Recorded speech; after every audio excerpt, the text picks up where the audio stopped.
사랑하는 유초등부 친구들 환영하고 반갑습니다. 축복합니다.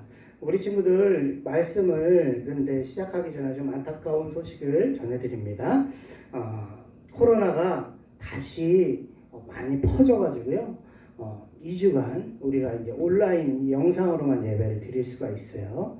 그래서 우리가 2020년 유초등부 여름성경학교 다시 시작해요를 준비하고 1주간 하고 3주가 남았는데 조금 상황을 보고 연기하고 기도하면서 다시 준비해야 될 것 같아요. 그러나 우리 친구들 힘내시고요. 속상해하지 말고 하나님이 선하심을 우리가 믿어야 돼요. 기도해야 돼요. 하나님이 도와주실 것을 기도하고 또 우리 다시 만날 날을 기대하면서 우리 친구들 함께 나가길 주님의 이름으로 축복합니다. 우리 친구들 많이 사랑합니다. 목사님도 기도할게요. 오늘 말씀 볼게요. 누가복음 10장 1절에서 9절 말씀이에요. 같이 읽어볼게요. 그 후에 주께서 따로 70인을 세우사 친히 가시려는 각 동네와 각 지역으로 둘씩 앞서 보내시며 이르시되 추수할 것은 많되 일꾼이 적으니 그러므로 추수하는 주인에게 청하여 추수할 일꾼들을 보내주소서 하라. 갈지어다 내가 너희를 보내며 어린 양을 이리 가운데로 보낸 것 같도다. 전대나 배낭이나 신발이 가지지 말며 길에서 아무에게도 문안하지 말며 어느 집에 들어가든지 먼저 말하되 이 집이 평안할지어다 하라. 만일 평안을 받을 사람이 거기 있으면 너희의 평안이 그에게 머물 것이요 그렇지 않으면 너희에게로 돌아오리라. 그 집에 유하며 주는 것을 먹고 마시라. 일꾼이 그 삭을 받는 것이 마땅하니라. 이 집에서 저 집으로 옮기지 말라. 어느 동네에 들어가든지 너희를 영접하거든 너희 앞에 차려놓은 것을 먹고 거기 있는 병자들을 고치고 또 말하기를 하나님의 나라가 너희에게 가까이 왔다 하라. 아멘. 오늘 말씀이에요. 자, 제목이 하나님의 사람은 어떻게 생각하고 어떤 모습으로 복음을 전해야 할까요? 이것이 오늘 말씀의 제목입니다. 중요한 복습 한번 해볼게요. 우리가 성경학교도 하면서 좀 까먹었으니까 복습도 하고 오늘 말씀도 전해드리도록 하겠습니다.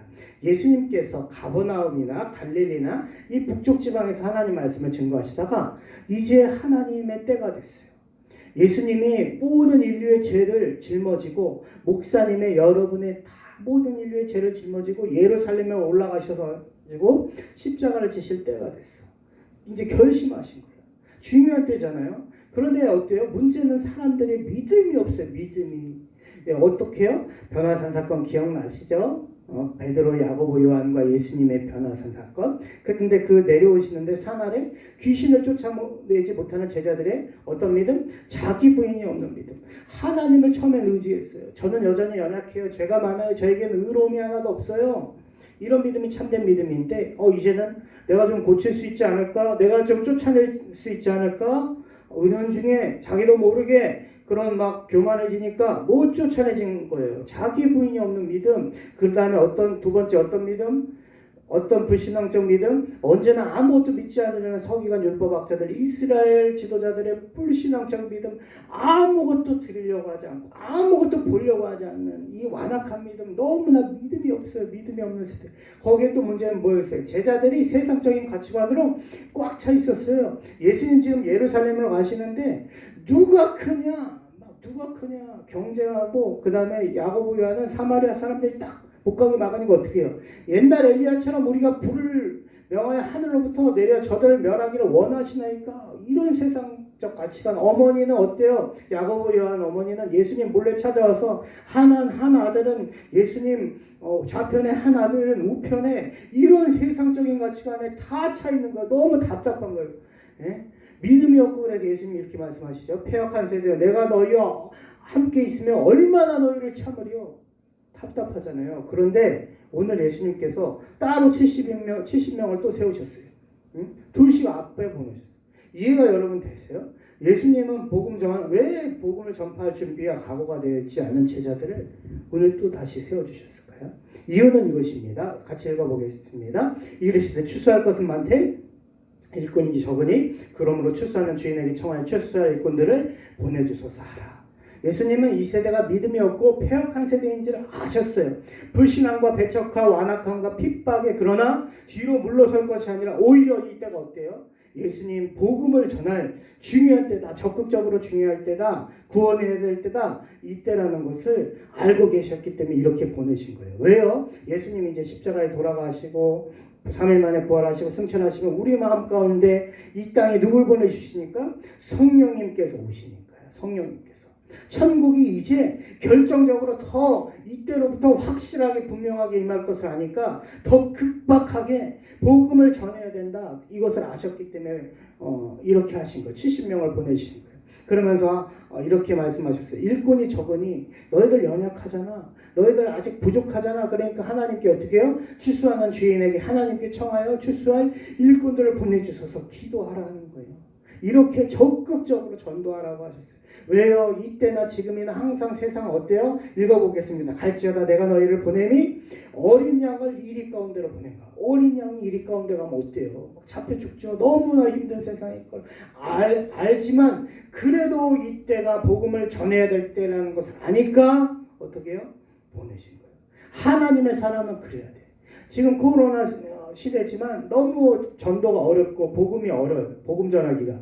그러나 이때가 어떻게 해요? 하나님이 역사한다는 것을 믿어야 돼. 급박하게 간절하게 하나님의 말씀을 전할 수 있는 우리가 되기를, 그런 마음을 소원하기를 여러분 갖기를 성령님이 도와주시기를 주님의 이름으로 축복합니다. 그래서 우리가 하나님의 사람으로서 여기 더해서 어떻게 자세로 살아내야 되냐면 첫 번째 뭐예요? 특별히 복음을 전한다는 것은, 복음은요 나의 지혜와 나의 힘과 계획으로 되는 것이 아니야. 내가 말을 잘해갖고 막 설득되는 것이 아니라 이 모든 것을 뛰어넘는 하나님의 능력 가운데서 전해진다는 거예요. 그래서 말씀 한번 읽어보겠습니다. 전대나 지갑 가지고 가지 말래. 배낭이나 신발 여분을 가지지 말며 길에서 아무에게도 무난하지 말며. 뭐예요? 이 복음이라는 것은 하나님의 능력 가운데 전하는 거니까 하나님을 의지한다. 물론 이 말은요 복음을 전하기 위해 아무 계획도 하지 말고 아무 준비도 하지 말라는 게 아니라, 복음에서 전하는데 가장 중요한 건 누구다? 하나님의 능력이다. 이 모든 것을 뛰어난 하나님의 은혜다. 이것을 기억하고 이 세대 가운데서 전하고, 두 번째 뭐예요? 우리가 복음 전하로서 어떻게 살아내야 되냐면, 딱 누구를 만나면 어떻게 해요? 이 사람이 이 집이 평안할 것이다. 이 평안을 주는 것은 내가 주는 게 아니야. 또 누가 주는 거예요? 하나님이 주시는 거야. 하나님께서 은혜로 주시고자 하는 거니까 여러분 꼭 복음을 전할 때, 예수님 믿으세요 전할 때 어떻게 해요? 이 사람 평안이 있기를 원합니다. 이 집에 평안이 있기를 원합니다. 이런 자세로 하나님이 그에게 은혜 주실 것을 믿고 나아가는 것이고, 세 번째, 일단 그 집에 들어가서 이제 평안을 선포하고 그분이 준비가 되어 있잖아요. 그러면 어떻게 해요? 한가롭게 그냥 수다 떨고 그냥 다른 일하고 놀고 그런 게 아니라 집중해서 복음을 전해야 돼. 집중해서. 그래서 말씀 읽어봅니다. 그 집에 유하는 주는 것을 먹고 마시라. 일꾼이 그 싹을 받는 것이 마땅합니다. 다른 집으로 가지 말래요. 다른 사람 만나지 말래요. 일단 그분한테 집중해서 하나님의 말씀을 전하고, 네 번째 마지막, 어떤 집에 복음을 평안을 받을 만한 준비가 되어 있어서 잘 영접하면 그분의 연약한 거 있잖아요. 몸이 아프실 수 있잖아요. 어려울 수 있잖아요. 그것을 위해 막 함께 기도하는데 더 중요한 건 뭐예요? 같이 읽어봅니다. 시작. 하나님의 나라가 너희에게 가까이 왔다. 복음을 전할 때는 항상 뭐예요? 말씀을 함께 전해야 돼요. 말씀을. 왜요? 같이 읽어봅니다. 시작. 복음은 하나님의 말씀은 생명이기 때문에. 다시 읽어봅니다. 하나님의 말씀은 우리 삶의 모든 것이기 때문에. 하나님의 말씀이 어떻게 해요? 가장 중요하기 때문에 여러분 하나님의 사람으로서 이렇게 생각하고 이런 모습으로 복음을 전해야 돼요. 오늘 너무나 이제 코로나 바이러스 때문에 예배를 못 드리게 되고 온라인으로만 드리게 되는 상황이 됐어요. 그런데 하나님의 사람은요, 이때도 하나님의 말씀을 증거할 수 있다. 하나님 역사하신다.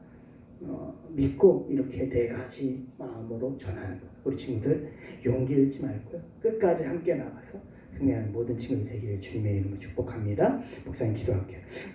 하나님 아버지, 우리 친구들 하나님의 사람으로서 이 어려운 때 하나님의 은혜를 구하며 능력을 구하며 하나님의 말씀을 잘 증거할 수 있는 성령의 마음을 갖도록 주님 축복하여 주시옵소서. 감사드리며 예수님의 이름으로 기도합니다. 아멘. 우리 친구들 기억하고요. 이런 마음으로, 이런 능력으로 갈 때 하나님의 은혜 주셔서 코로나 바이러스도 이기게 하실 줄 믿습니다. 우리 친구들 사랑합니다. 축복합니다. 다음 주에 만나요. 안녕.